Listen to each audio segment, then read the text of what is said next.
Welcome back to Manibabu మాటలు. ఈరోజు మన ఛానల్లో మనం మాట్లాడుకునే అంశం ఊర్లో గొడవల నుండి దేశాల మధ్య యుద్ధం వరకు కారణం ఆ ఒక్కటేనా? ఏ ఒక్కటి కారణం? దీనికి సంబంధించిన వివరాలు ఏంటో చూద్దాం. కొంతకాలం క్రితం ఒక ఆధ్యాత్మిక పుస్తకం ఒక యోగి రాసింది, అంటే ఒక స్పిరిచువల్ బుక్ నేను చదవటం జరిగింది. దాంట్లో ఒకనొక విషయాన్ని ఆయన చెప్పడం కోసం ఒక 2 గీతల విషయం రాశాడు.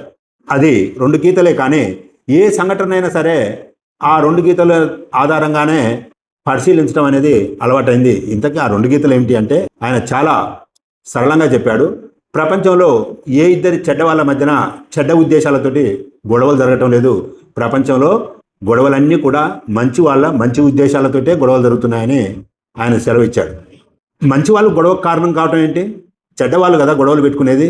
ఇది భలే విచిత్రమైన ఫిలాసఫీ కదా అనిపించి ఆ తర్వాత చాలా సంఘటనల్ని, చాలా వార్తల్ని, చాలామంది మనుషుల్ని ఆ సిద్ధాంతానికి అనుగుణంగా నాకు పరిశీలించడం అలవాటైంది.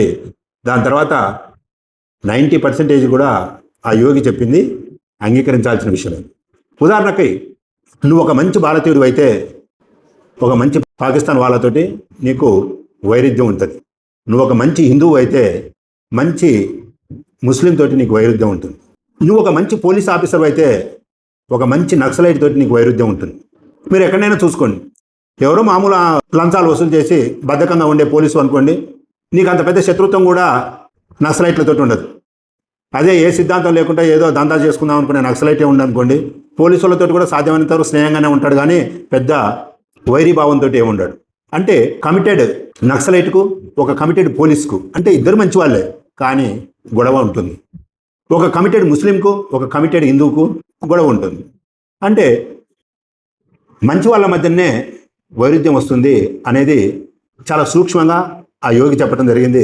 ఇప్పుడు ఈ విషయం ఎందుకు చెప్తున్నాను అంటే, ఇరాన్ తప్ప అమెరికా తప్ప అని ఆలోచించే ముందు ఇరాన్లో మహిళలందరూ హిజాబ్ అంటే బురకా ధరించాలి, నిండుగా ఉండాలని, ముస్లిం సాంప్రదాయపరంగా జీవన విధానం ఉండటం కానీ, చాలా కఠిన నిబంధనలు పాటించడం కానీ ఏదైనా కావచ్చు. ఆయన నమ్మిన సిద్ధాంతం, ఆయన మతాపరంగా ఆయనకు మంచి.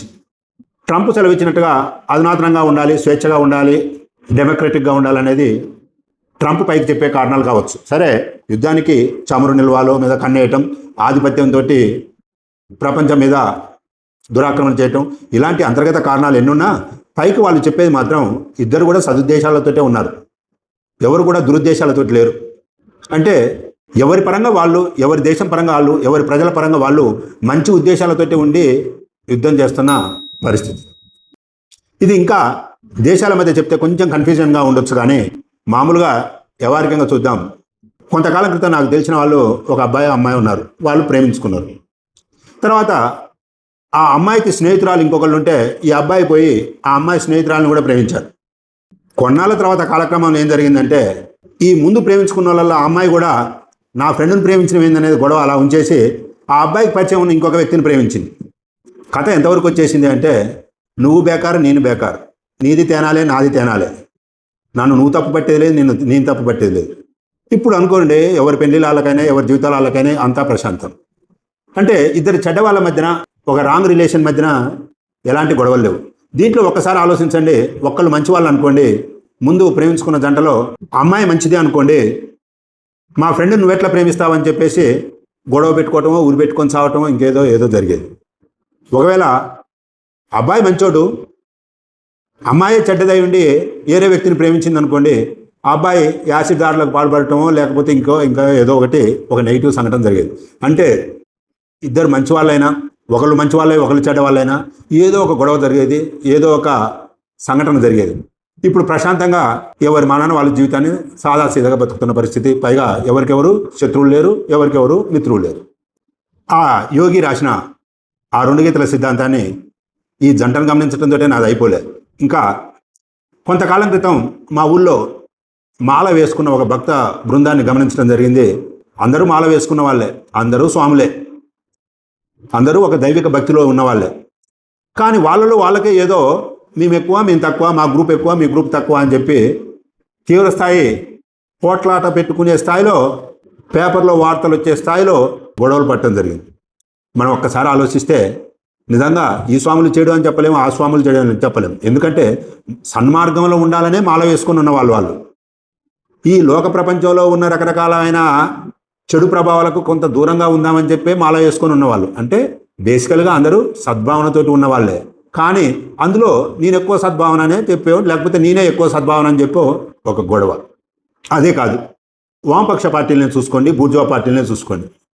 వామపక్ష పార్టీలు, నక్సలైట్ పార్టీలు ఎన్నో ముక్కలుగా చీలికలు పీలికలుగా రకరకాలుగా వర్గాలుగా, నాది వర్గం నీది ఆ వర్గం, రకరకాల గ్రూపులు. ఎప్పుడో 20 ఏళ్ల క్రితం ఒక పుస్తకం చదివాను, చలసాని ప్రసాదరావు గారు రాసిన పుస్తకం ఇలా మిగిలాం అని ఒక పుస్తకం ఉంటుంది. దాంట్లో వామపక్ష ఉద్యమాలు, నక్సలైట్ ఉద్యమాలు ప్రారంభమైనప్పటి నుంచి అప్పటి వరకు, అంటే నేను చదివిందే 20 ఏళ్ల క్రితం, అప్పటి వరకే ఎన్ని చీలికలుగా మారిపోయింది, మధ్యలో ఎంతమంది ఎన్ని రకాలుగా స్వార్థపూరితంగా వ్యవహరించారు, ఒకరిని పైన ఒకరు ఎట్లా ఆధిపత్యంగా చేశారు, ఎంతో విపులంగా రాయటం జరిగింది. ఇంకా 20 ఏళ్ల కాలంలో ఈ రోజు వరకు ఇప్పుడు నక్సల్స్ లొంగిపోయే పరిస్థితి, ఇంత అణచివేతకు గురి అయ్యే పరిస్థితుల వరకు ఇంకా జరిగిన మార్పులు అందరికీ తేటతెల్లమైన విషయాలే. నిజానికి అందరూ పోరాడేది ప్రజల కోసమే. ఇన్ని గ్రూపులుగా ఎందుకున్నాయి, ఇన్ని వర్గాలుగా ఎందుకున్నాయంటే మంచి వాళ్ళకు మధ్యన ఆ వైరుధ్యం ఉంది. అదే బూర్జువా పార్టీలలో అన్ని చిలికలు పీలికలు మనం చూడం. ఏం మాట్లాడుకుంటారో, ఏం పంపకాలు చేసుకుంటారో, ఏం పర్సెంటేజ్లు అనుకుంటారో, ఏ పదవులు ఎవరు ఎంత అని పంచుకుంటారో ఏం సంగతో మనకు తెలియదులే. కానీ మొత్తానికైతే కామ్ గోయింగ్లా ఉంటున్నారు. ఇద్దరి చెడ్డవాళ్ళ సంయుక్త నిర్వహణలో లేని వైరుధ్యం ఇద్దరు మంచి వాళ్ళ మధ్యన మాత్రం తప్పగా ఉంటుందనేది ఆ యోగి చెప్పిన విషయం. ఇలాంటిదే కవులు రచయితల మధ్యన కూడా మనం చూడవచ్చు. ఏదో బ్లాక్ మార్కెట్ చేసే వాళ్ళ మధ్యన అంత చూడలేము, అన్ని వైరుధ్యాలు మనం చూడలేము, ఎవరి పనులు వాళ్ళు చూసుకుంటుంటారు. కానీ కవులు రచయితలు మేధావుల మధ్యన ఒక ఆయన సిద్ధాంతం ఇంకొక ఆయనకు అస్సలు నచ్చదు, ఇంకొక ఆయన సిద్ధాంతం ఈయనకు అస్సలు నచ్చదు. మరి ఇంతకు ఆయన సిద్ధాంతంతో ఆయన ఏమన్నా పెద్ద లాభార్జన చేస్తున్నా అంటే అలాంటిది ఏముండదు. అందరూ అంతిమంగా ప్రజల కోసం పాటుపడే వాళ్ళే, అందరూ అంతిమంగా అభ్యుదయ సాహిత్యాన్ని అందియాలనే వాళ్ళే. కానీ ఏదో వైరుధ్యం, ఏదో చీలిక, ఏదో సంకటం. ఇలాంటిదే మనం ప్రభుత్వ కార్యాలయాలలో కూడా చూడవచ్చు. ఇద్దరు అవినీతి పరులు ఉంటే వాళ్ళ పర్సెంటేజ్ ఏందో, వాళ్ళ లెక్కలేందో, వాళ్ళు మాట్లాడుకోవటం ఏందో మాట్లాడుకుంటారు, చాలా నవ్వుకుంటూ సెండపిచ్చుకుంటారు, నవ్వుకుంటూ కలిసిపోతుంటారు. అదే అందులో ఒక నీతిపరుడు కనుక ఉన్నాడు అనుకోండి, లేదా ఇద్దరు నీతిపరులు ఉన్నారనుకోండి, వాళ్ళ మధ్యన సఖ్యత చాలా కష్టంగా ఉంటుంది. నేనే ఎక్కువ పనిమంతున్నాను ఆయన నిరూపించుకోవాలనుకుంటాడు, కాదు నేనే ఎక్కువ ఉన్నాను ఈయన నిరూపించుకోవాలనుకుంటాడు. నిజానికి అసలు అవినీతి పరుడు వీళ్ళిద్దరిని చూసుకుని నవ్వుకునే పరిస్థితి. ఆస్తుల విషయంలో అన్నదమ్ములు కొట్టుకునే విషయంలో కూడా సరే ఒక సదుద్దేశమే, ఎవరి కుటుంబాన్ని వాడు బాగు చేసుకోవాలనే సదుద్దేశం.